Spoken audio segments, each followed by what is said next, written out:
British పాలనని తలపించేలా ప్రజాస్వామ్యానికి చీకటి రోజుగా గత సంవత్సరం సెప్టెంబర్ 9వ తేదీ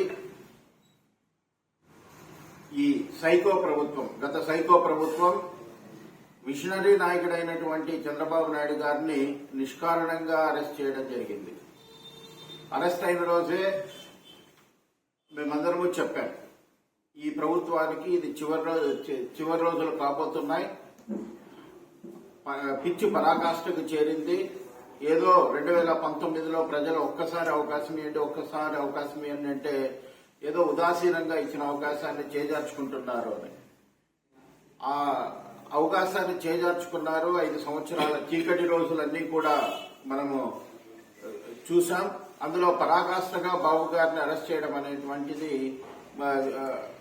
నిష్కారణంగా చేయడం